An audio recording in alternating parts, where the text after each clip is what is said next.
저는 요즘 제 주변에 일어나는 여러 일들과 사건을 통해서 우리가 살아가는 인생, 삶이 무엇인가를 많이 생각하게 됩니다. 그러면서 깨닫게 되는 것은 참 인생은 내일 일을 알 수 없는 거구나 라는 것을 다시 한번 깨닫고 확인하게 됩니다. 내일을 알 수 없는 인생, 그래서 너무나 불확실한 인생. 만약 오늘이 마지막이 된다면 너무나 짧고 찰나 같은 인생을 우리가 어떻게 잘 살아갈 수 있을까? 특별히 세상 속에서 믿는 그리스도인으로서 살아갈 때 어떻게 사는 것이 하나님이 기뻐하시고 하나님이 원하시는 바른 인생을 살아갈 수 있을까라는 생각을 요즘 많이 하게 됩니다. 그래서 묻게 되잖아요. 세상 속에서 그리스도인으로 살아간다는 게 무엇일까? 세상은 우리에게 늘 이렇게 말하지 않습니까? 돈을 더 벌어야 행복하다. 힘과 권세를 가져야 성공한다. 명성과 명예를 가져야 인생이 빛난다. 라고 그렇게 끊임없이 우리에게 말하지 않습니까? 이것이 세상의 성공의 방식이고 행복의 방식이라고 가르칩니다. 그런데 우리가 믿는 이 복음은 전혀 다른 길을 우리에게 가르치고 말씀합니다. 유명한 영성 복음주의자인 존 스토트 목사님은 그의 책 제자도에서 이렇게 말합니다. 그리스도인의 삶은 언제나 세상의 가치와 정반대 방향으로 흐른다. 제자도란 세상과 타협하지 않고 세상과 역류하는 용기를 필요로 한다. 저는 이 말씀을 묵상하면서 우리 이민자의 삶을 한번 돌아보게 됩니다. 우리가 미국에 이민 와서 살면서 소위 아메리칸 드림을 이루기 위해서 얼마나 밤낮으로 일하고 또 얼마나 열심히 살아갑니까? 그래서 내가 얻은 그 성공으로 혹은 물질로 우리 자녀들에게 어떻게 하면 더 좋은 교육을 주고 기회를 주려고 하지 않습니까?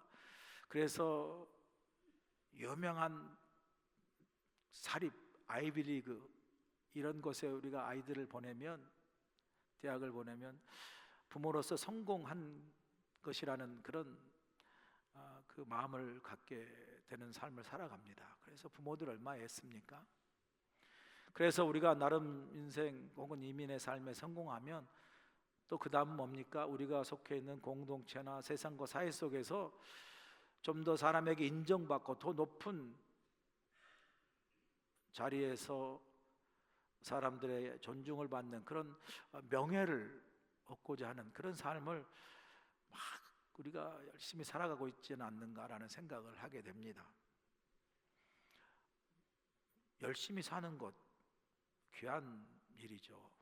그러나 우리가 또 한번 멈추어 깨닫게 되는 것은 아무리 많은 돈을 벌어도 아무리 높은 자리에 올라가고 아무리 큰 명예를 얻어도 그것이 우리 삶의 행복과 진정한 성공을 보장하는 게 아니라는 거죠.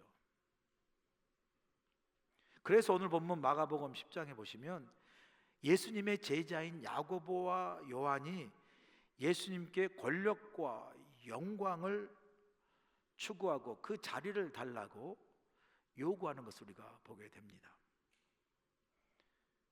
그들의 요구 속에는 그들 역시 세상의 가치와 세상의 방식으로 성공하고 행복하고 싶은 거예요. 그러나 예수님은 그 야고보와 요한 그리고 제자들에게 분명하게 말씀하지 않습니까? 너희 중에 누구든지 크고자 하는 자는 섬기는 자가 되고 누구든지 으뜸이 되고자 하는 자는 모든 사람의 종이 되어야 한다라고 말씀합니다. 이것은 세상이 가르쳐주는 삶의 방식, 성공의 공식, 행복의 공식과는 정반대되는 거죠. 세상의 가치와 방식을 역으로 거슬러 살아가는, 거꾸로 사는 삶을 주님 우리에게 가르쳐 주세요. 그런 관점에서 성도와 교회는 세상을 역으로 거슬러 살아가는 사람들, 영어로 말하면 이 카운터 컬처,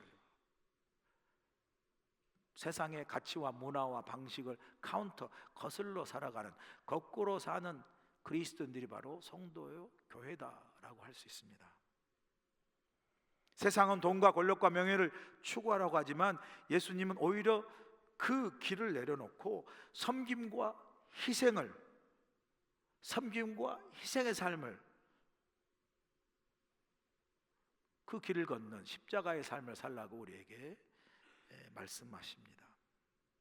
그래서 오늘 우리는 이 본문을 통해서 예수님 말씀하시는 카운터컬처, 세상을 거슬러 거꾸로 사는 십자가의 삶의 본질, 믿는 그리스도 삶의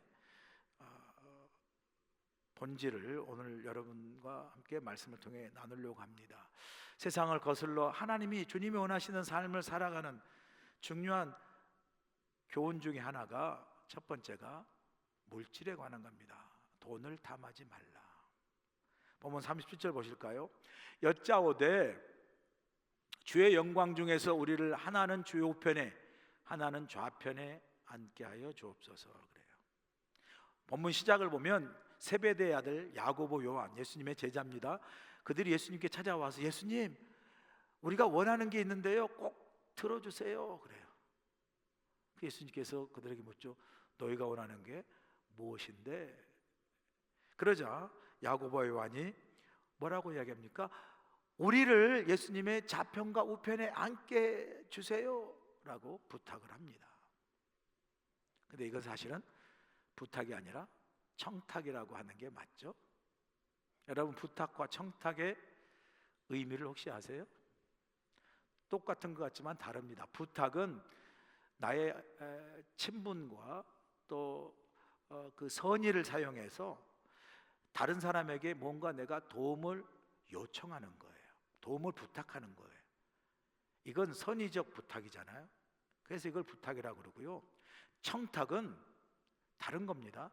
자기 이익을 위해서 공정한 절차를 무시하고 사적 이익을, 사적 원함을 요구하는 행위, 이걸 청탁이라고 말해요.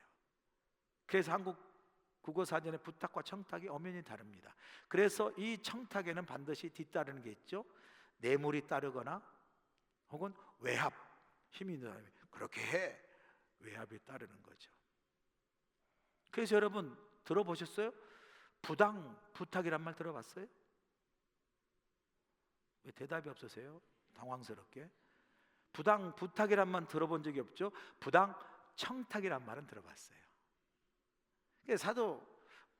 사도인 제자인 야고보, 요한이 좌편과 우편에 앉게 해주세요 라고 말하는 것은 부탁이 아니에요.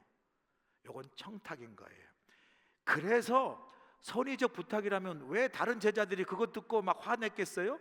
이게 야고보, 요한이 자신의 사적 이익을 위해서 공평을 무시하고 자신들만 추구하는 그걸 보고 막 제자들이 화내고 분노했다라고 해요. 그러면 야고보와 요한이 왜 이렇게 높은 자리, 좌편 우편은 높은 자리입니다. 그냥 왼쪽 오른쪽 앉는 게 아니고, 아시잖아요. 여러분 사극 좋아하시면 아시잖아요.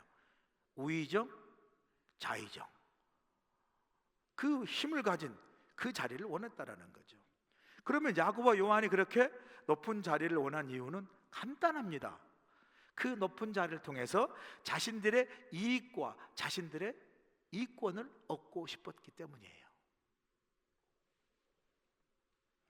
그러니까 다른 제자들도 너희들 뭔데? 왜 너희들만이야? 라고 화를 냈다고 말하지 않습니까? 그러니까 세상적인 관점에서 이걸 이해하면 이런 거예요. 그 높은 자리는 항상 뭐가 따라요? 항상 세상에는 그 높은 자리는 돈과 이권이 따라요. 그래서 사람들이 막 더 높은 자리에 오르기를 원하거나 그 높은 자리를 막 향해 쫓아가고 몰려드는 거예요. 왜요? 거기에 돈과 이권이 있는 거예요. 이렇게 야고보와 요한이 예수님의 좌편 우편 높은 자리에 앉게 해주세요 라는 것은 이렇게 야고보와 요한이 세상의 가치와 세상의 방식대로 성공하고 싶은, 그래서 자신들의 이권과 이익을 갖고 싶은, 그래서 결국은 뭐예요? 그게 다 물질적 욕망이에요. 돈을 추구하는 욕망의 탐심이 그 질문에 숨어 있어요.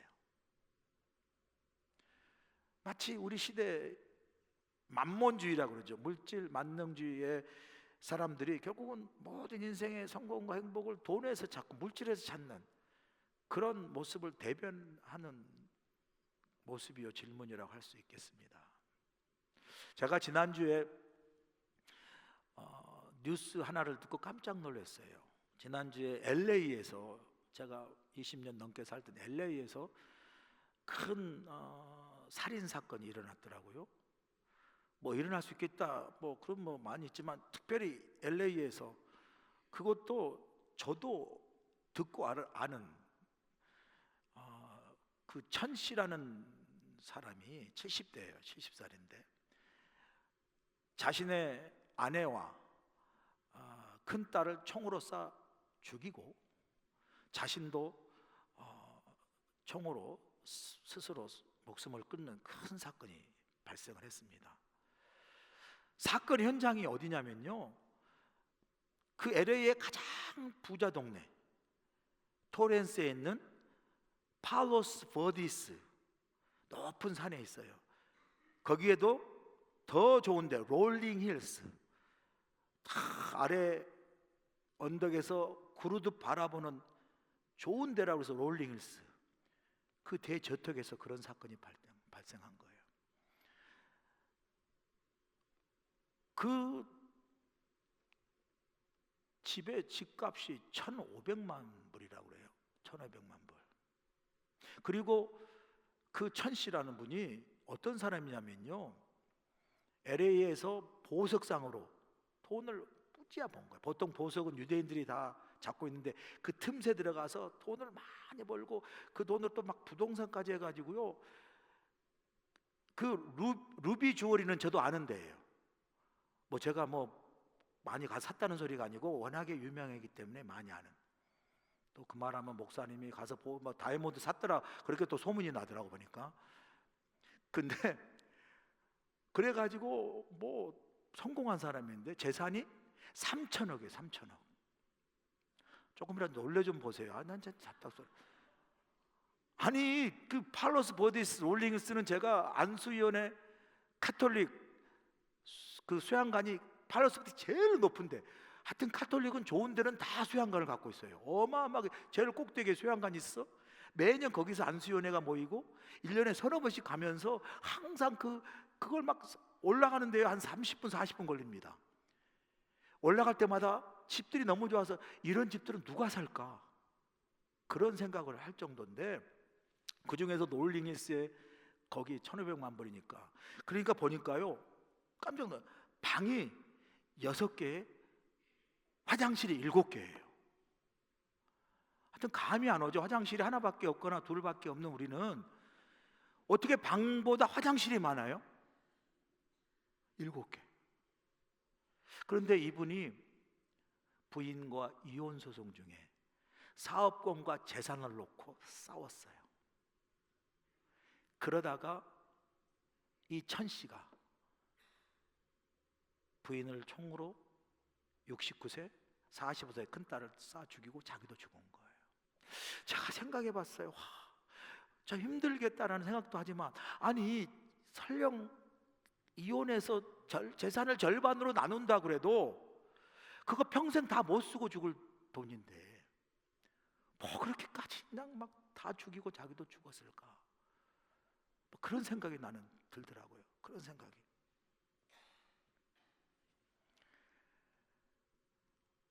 돈과 재산이 그렇게 많은데도, 그래서 우리는 그 정도면 충분할 것 같은데도 그 물질과 이권이, 돈이 관련돼서 갈등이 빚어졌겠죠. 가족을 다 죽이고 스스로도 목숨을 끊는 이 비극을 보면서 제가 너무 놀랐어요. 제가 너무 놀랐어요. 그러면서 다시 한번, 다 아는 이야기지만 생각되지 않습니까? 그래요, 맞아요. 돈과 물질, 재산이 진짜 행복의 다가 아니더라고 보니까. 우리는 없어가지고 한 번이라도 그렇게 살아봤으면 좋겠다 이런 생각 가질지 몰라도요, 그게 아닌 거라는 것을 알게 해주는 일들이 너무 많잖아요. 그런데도 세상은 끊임없이 뭐래요? 돈이 많아야 행복하다고 말해요. 여전히 돈이 많아야 행복하다. 여러분, 물론 돈이 우리 삶이 절대적으로 필요하죠. 오해하지 마세요. 돈이 절대 나쁘다는 거 아닙니다. 돈 좋습니다. 돈 싫어하는 사람 어디 있어요? 저도 돈 좋아해요. 우리 딸이 가끔 생일이라고 돈 주면요, 막 입이 이렇게 벌어지고 좀 더 주지 그래, 막 이렇게 말이 나와요. 이게 돈 좋죠. 돈 좋죠. 그런데 성경에서는 돈에 대해서 이렇게 말합니다. 절대 돈이 나쁘다, 부정적이지 않고 돈에 대해서 이렇게 우리에게 교훈합니다. 돈을 하나님보다 더 사랑하는 것. 그래서 돈이 우리 삶의 전부가 되어 우상이 되는 것을 경고해요. 디모데서 6장 10절 보실까요? 돈을 사랑함이, 여기서 돈을 돈 사랑하지 않고 돈 좋아하지 않는 사람이 어디 있어요? 여기 사랑이란 말은 돈을 우상함이 이 말이에요. 돈을 내 삶에 다 전부 목적으로 삼는 우상함이 이런 뜻이에요. 오해하지 마세요. 돈을 우상함이 일만하게 뿌리가 되나니 이것을 탐내는 자들은 미혹을 받아 믿음에서 떠나 많은 근심으로써 자기를 찔렀도다. 돈을 너무 사랑한 나머지 돈이 내 삶의 전부가 되고 돈이 하나님이 되고 돈이 우상이 돼요. 나의 전부가 될 때 그 돈이 어떻게 해요? 나를 믿음에서 떠나게 하고, 그 돈이 나를 근심하고 불행하게 하고, 그 돈이 마침내 나를 찌르고 나를 죽인다라고 말씀합니다. 어떻게 하면? 돈을 우상 삼는 것이에요. 돈은 두 가지 속성이 있습니다. 매력과 마력이 있다고 말하지 않았습니까? 돈은 매력이 있어요. 잘 쓰면 참 그 돈 때문에 그 사람 인격도 빛나고 그 사람 좀 넉넉한 덕도 보이고, 그래서 그것 때문에 그 사람과 함께하는 사람이 행복해져요. 그래서 돈은 매력이 있어요. 잘 쓰면. 근데요, 돈을 잘 못 사용하고 돈에 진짜 목숨을 걸잖아요. 이게요, 삶을 파괴시키는, 무너지게 하는 마력이 있습니다. 저 생각해 봤어요. 만약에 3천억이 없었으면 그 부부가 싸웠을까? 3천억보다 가난했을지 몰라도 이런 비극은 없었을 것 같다라는 생각이 들어요. 아닐지도 모르지만. 이처럼 여러분, 돈은 잘못 우상되면 우리 삶을 파괴하는 마력이 있습니다. 그래서 돈은 잘 사용해야 돼요. 돈 좋은 거니까 잘 사용해야 돼요. 제가 아주 어려운 산수를 여러분 이제 이보입에 나오시느라고 설교 집중하다 보면 지금 어디가 있는지 여러분 모르겠어요. 마음이 지금. 그래서 문제 하나를 내겠습니다. 좀 어려운 산수 문제인데 한번 풀어보세요. 자, 문제 들어갑니다. 나에게 은행에 10만 불이 있습니다. 그 중에서 3만 불을 썼습니다. 그러면 남은 내 돈은 얼마입니까? 너무 어려워. 이게 7만 불이라는 답이 안 나온 분은 바로 병원에서 치매 검사를 하셔야 돼요. 답이 7만 불이잖아요. 틀렸습니다. 정답은 3만 불이에요. 왜요? 쓰는 돈만 내 돈이기 때문에. 할렐루야. 몰랐죠? 7만 불이 아니라 3만 불이라니까요. 쓰는 돈이 내 돈이기 때문에. 오해하지 마세요. 그래서 돈 저축하지 말고 내일 미래를 위해서 준비하지 말라는 소리가 아니에요, 여러분. 아시잖아요. 그렇게 해가지고 해도 지금도 잊혀지지 않아요. 마음이 안타깝기도 하고 정말 놀라기도 한 게 중요한 뭐냐, 우리 교회에 있었던 권사님이세요. 군대에서 민간으로 40년 이상 일해가지고 지금도 기억해. 늘상 만나면 목사님 나는 이제 은퇴만 했다면 내 연금이 이딴만 해가지고 저는 이거 가지고 뭐 이거 주의 일도 하고 뭐도 하고 막 그런 이야기를 하셔가지고 이제 은퇴하기 1년 남겨두고 한국 가가지고 계셨다가 갑자기 아프셔가지고 심장이 아프셔가지고 수술 받았는데 그러고 나서 회복되듯 하다 갑자기 돌아가셨어요. 은퇴 3개월 남겨두고, 그러니까 한 달도 연금 못 받고 돌아가셨어요. 와, 진짜 나는 얼마나 마음이 안타깝고 너무 놀란 거예요. 그 많은 연금 한 달도 못 받고 가는 그분이 얼마나 참 안타까웠어요.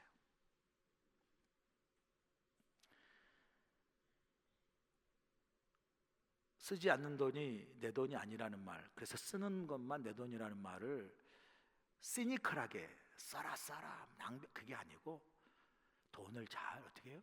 선용하라는 거예요. 선용하라. 은행에 있으면 은행 돈입니다. 금고에 있으면 금고형을 받은 감옥에 있는 돈이에요. 잘 쓰세요, 여러분.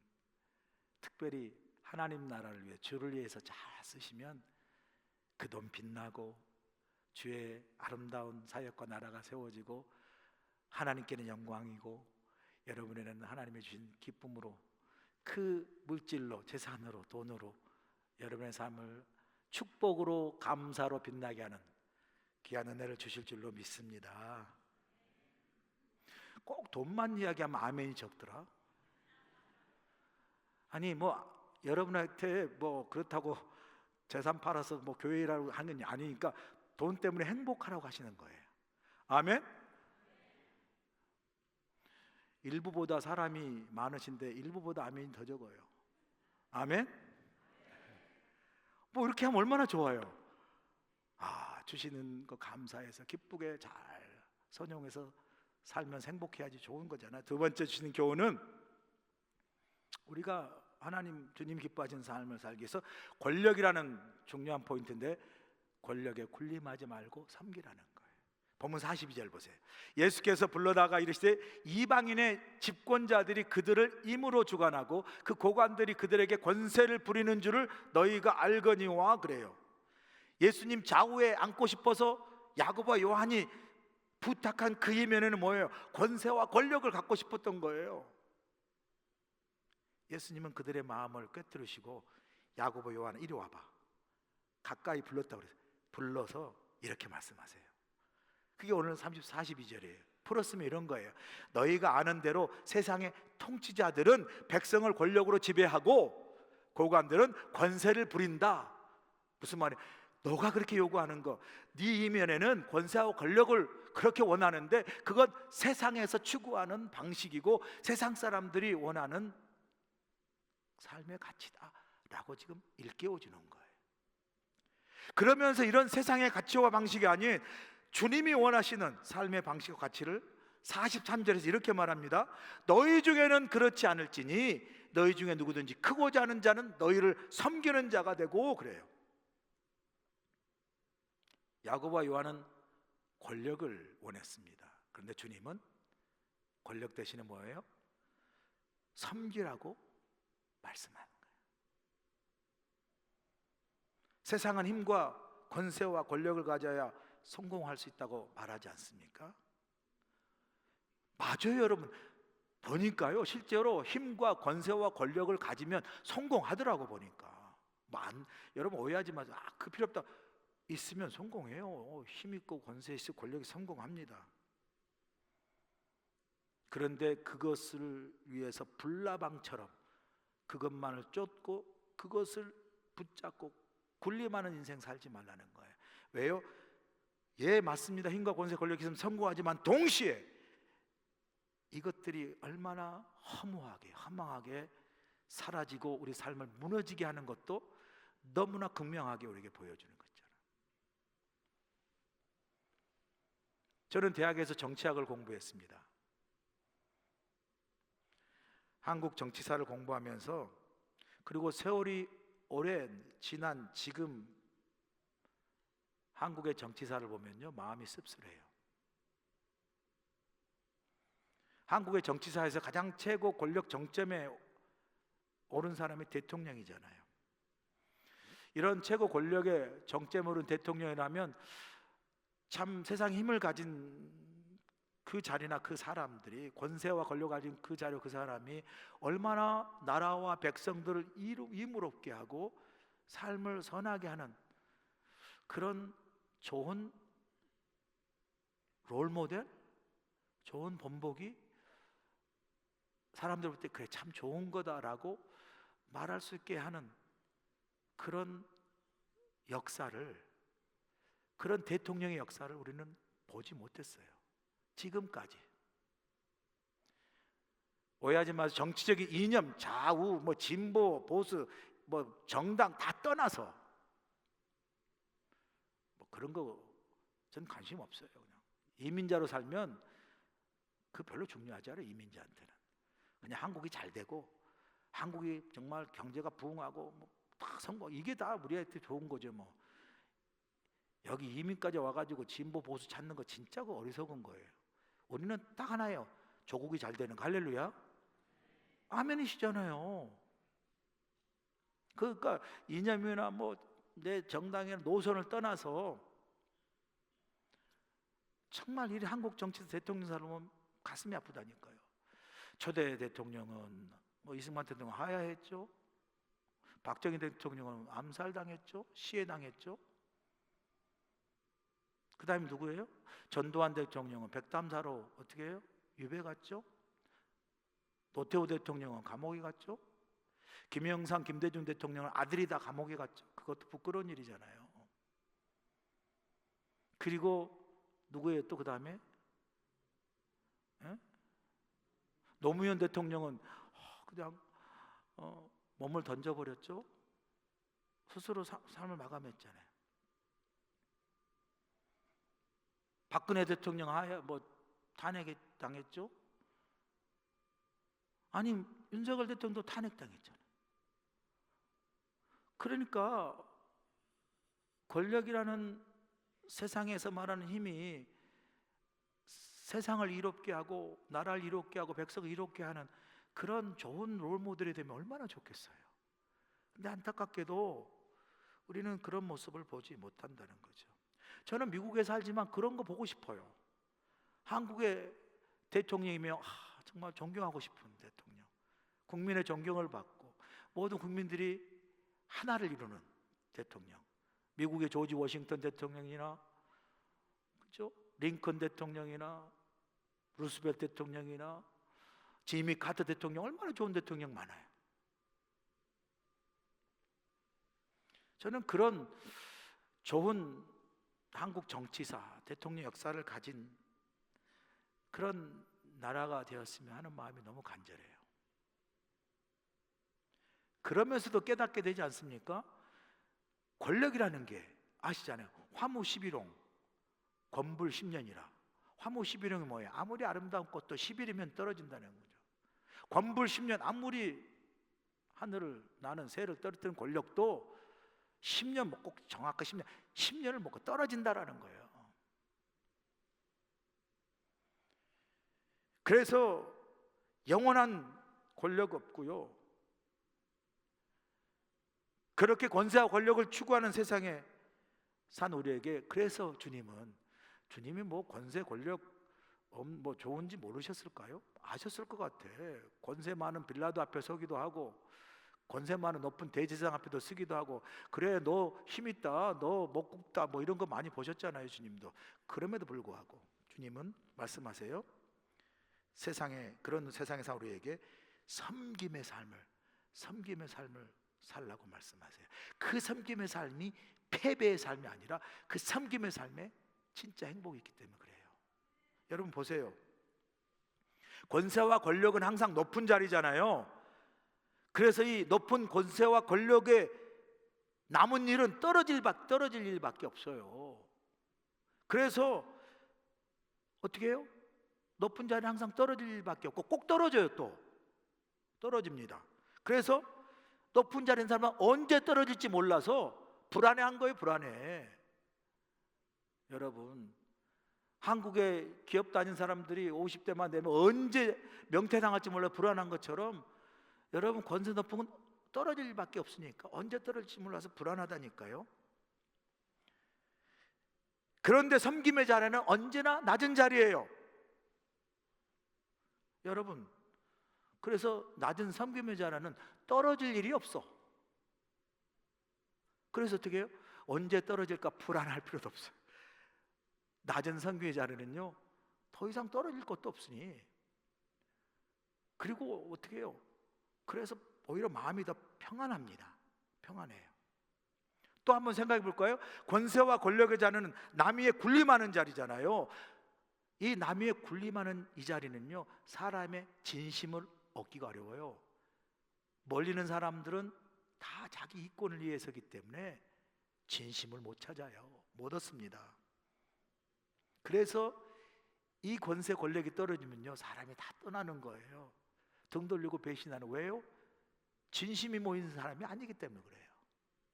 그런데 여러분, 섬김의 자라는 희생을 나누는 자리이기 때문에 사람에게 진심으로 얻어요. 사람의 진심을 얻습니다.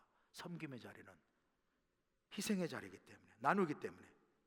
그래서 사람이 떠나지 않고 함께하고 그곳에 사람이 남아 있어요.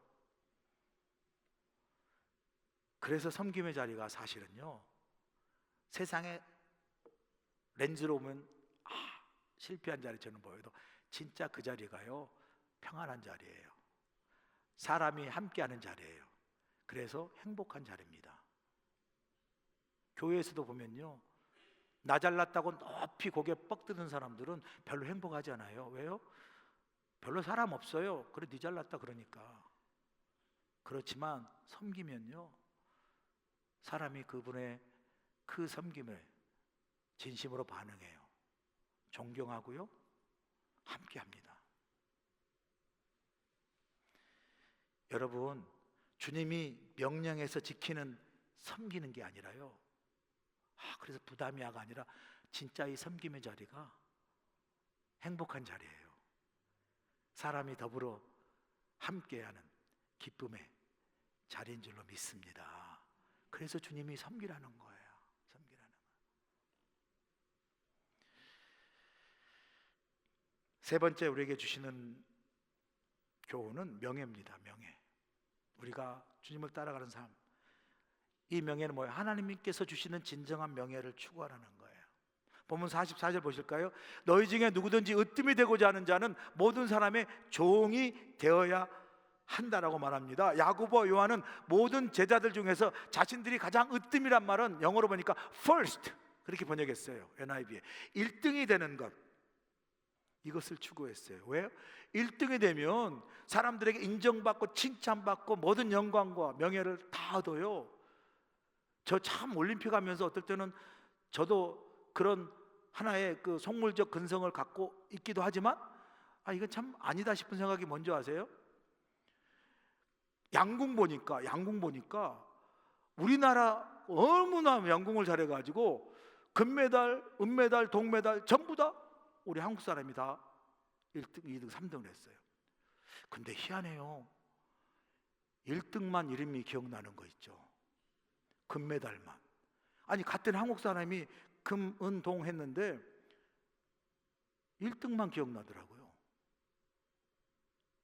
2등, 3등은 별로 기억하지 않아요. 왜? 1등의 모든 칭찬과 영광과 명예가 다 몰려있기 때문에 그래요. 세상의 명예라는 게 그렇더라고, 영광이라는 게. 근데 그래서 너무 좋은데 문제는 이런 명예와 영광이 한순간이라는 거예요. 여러분, 세상에 막 명예가 있고 잘나다가도 어느 하나 실수하면 하루아침에 나락으로 떨어진 거 아시죠? 난 참 영화배우 그 친구 참 좋아했어요. 탤런트 이선우 맞나요? 이선우? 김선우인가? 박선우인가? 있잖아요. 그거 연기도 잘하고 수수하고 꼭 나 같아가지고 참 이렇게 참 좋은데 뭐 잠깐 한번 실수하는데 그것도 정확하지 않아요. 뭐 억울하게 막 이렇게 덫에 걸린 그런 거 하나 했다고 난리쳐서 그거 못 견디고 목숨 끊어버렸잖아요. 세상이 그래요.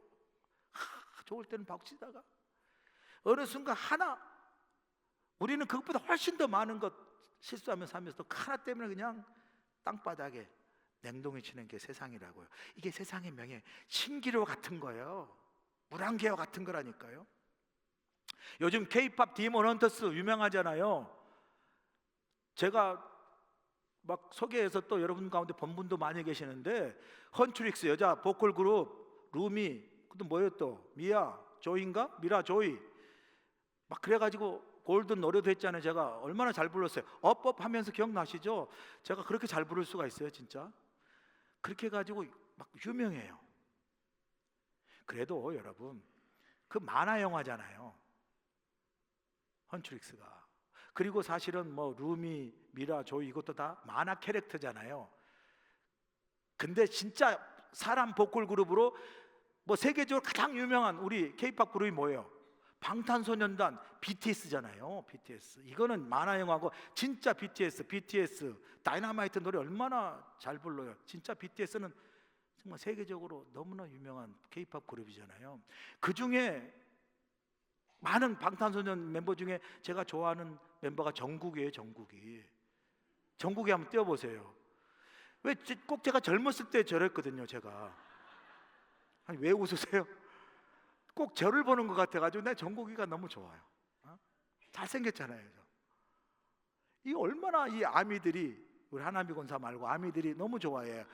BTS 팬들이 아미잖아요. 아미들이 이렇게 좋아해요. 막 정국이 막 따라다니고, 정국이 앞에만 가면 막 어떤 애 실신해, 기절해버려. 나는 우리 교인들이 아무리 설교를 해도 기절한 사람 한 번도 못 봤는데 걔는 말도 안 했어. 근데 그냥 기절해버려 앞에서. 야, 그렇게 인기와 명성을 얻는 정국이가 어느 날 방송에서 인터뷰를 이렇게 하는데, 제가 그걸 들은 적 있고 본 적이 있거든요. 근데 그게 참 제 마음에 딱 꽂히는 게 이렇게 이야기하더라고. 정국이가 이렇게 얘기합니다. 보세요.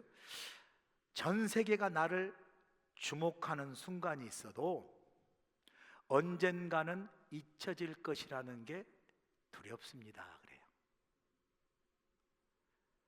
전 세계가 나를 주목하는 순간이 있어도 언젠가는 잊혀질 것이라는 게 두렵습니다. 저는 이게 정국이의 한 연예인의 고백이 아니라 세상에서 추구하는 영광과 명예의 본질이 이거예요. 어느 순간에 다 잊혀진다라는 거예요.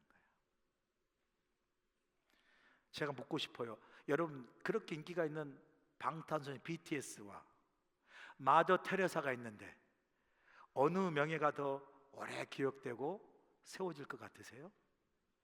마더 테레사예요. 왜요? 마더 테레사는 주님이 가르친 섬김으로 하나님이 높여주시는 명예로 그 삶을 살았기 때문에 그래요. 진정한 명예는 사람이 주는 것이 아니라 하나님이 높여주시는 거예요. 겸손과 섬김을 통해서 하나님 앞에서 맡겨진 사명을 묵묵히 감당하는 충성과 성실, 명예의 자리를 내가 쫓아 추구해서 달려가는 그 명예가 아니라 있는 그 자리에서 하나님 맡겨준 사명을 충신과 성심으로 감당할 때 하나님이 높여주시는 것, 이게 진정한 명예다. 이런 명예를 하나님 앞으로부터 얻는 저와 여러분 되시길 간절히 축복합니다. 영국의 유명한 설교자 스펄전 목사님이 이렇게 말합니다. 하나님께 쓰임받는 가장 큰 영광은 사람들에게 인정받는 것이 아니라 하나님께 충성하는 데 있다. 저와 여러분이 예배의 자리, 기도의 자리, 말씀의 자리, 성도의 자리, 목사의 자리, 누가 보든 보지 않든 하나님이 앞에서 우리가 그 맡겨진 사명을 충실하고 성실하게 감당할 때 하나님이 높여주시는 귀한 명예로운 삶을 살아가길 간절히 축복합니다. 거꾸로 사는 삶 부담스럽죠, 여러분? 두렵기도 할 때가 있습니다. 그러나 거꾸로 사는 삶을 용기를 가지고 한 발자국 내딛는 거. 왜? 그 안에 진짜 행복과 삶, 기쁨이 있기 때문에. 그리고 거꾸로 사는 사람이 실패의 삶이 아니라 하나님이 기뻐하시는 똑바로 사는 삶임을 확신하고 오늘도 믿음의 한 걸음씩 신실하게 나가기를 간절히 축원합니다.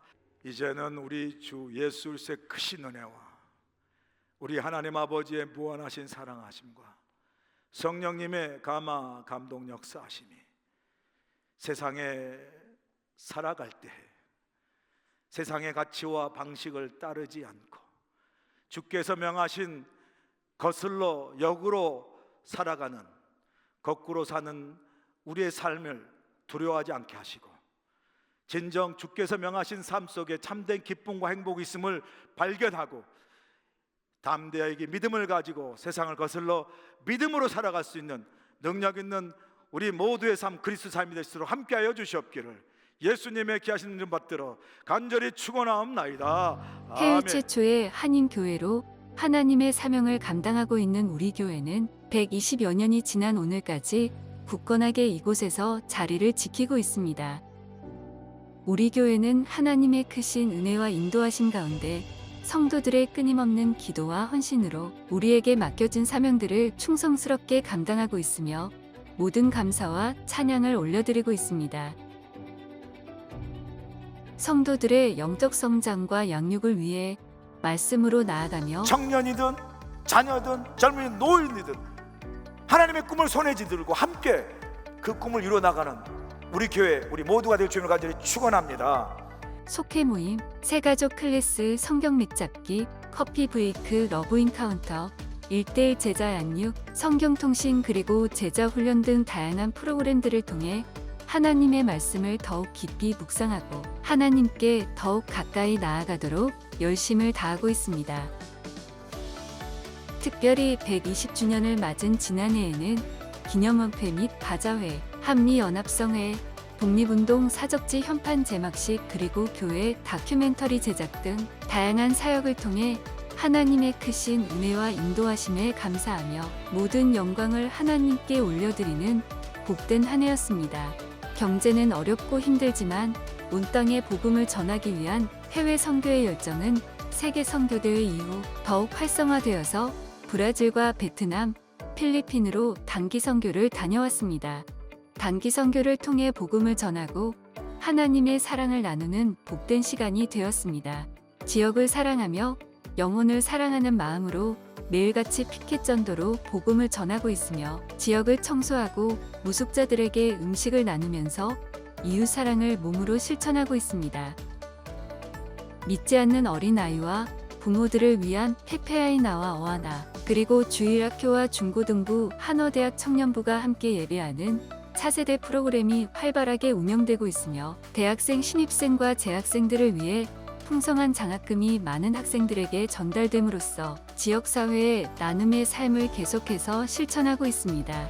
은혜로운 예배를 위해 온 성도들이 한마음 한뜻으로 예배를 드리고 있으며 특별히 1부, 2부, 3부 찬양대와 3부 열린 예배를 위해 찬양팀이 온 마음과 정성을 다해 하나님을 찬양하고 있습니다. 다가올 10년으로 미래의 100년을 준비한다는 캐치프레이즈로 부흥 2030 비전을 선포하고 미래를 준비하는 마음으로 온 성도가 복음으로 변화되어 하와이와 열방에 복음을 전하기 위해 선교적 교회로서의 사명을 다할 것입니다.